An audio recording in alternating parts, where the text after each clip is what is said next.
Auni yang mama kadoko jamaina mi madilika oderozi kumame. Amina oderozi aji bochogo amino de kenyogon febi. Kome oere nyabala ni rozi kene ambo de ta amino ode jibo. Wa ka fofana ka tise ka keni jalai abe kena dere. Ina fa nga fanfero nuna. Kene soro mandio.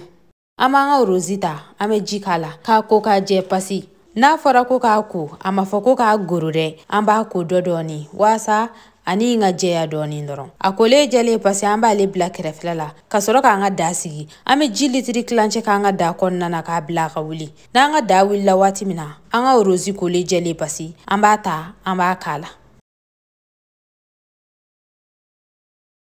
Koma were nyabala chuga mina anga jisira a willa ame tasma faka bwakoro. Kasoro ka urozi inta no ye flerui. Kome adogo ntanshila jala chuga mina were nyete urozi la beka wuguji na chuga mina. Amba datuka ka wukala. Amba to jina miniti muka ansilin flani. Amba yelema barani dokono. Ni mi glani flani anfetanto ame seka ni mara ambulu koro. Firigo konna walma fiye korolala. Kalo woro bonyango ate chien fiyo. Ni yado ka chara ibulu walma kalo woro bina seka atu ibulu. Ibe seka do congelateur kono glasi ka jangai.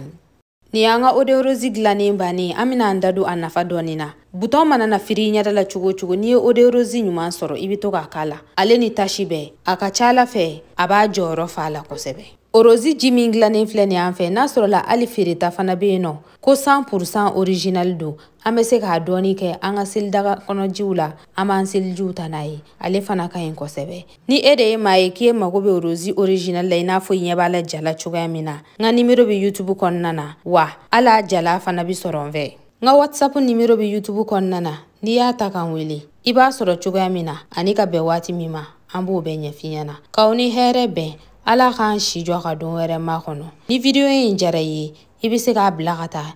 Ini mana okun.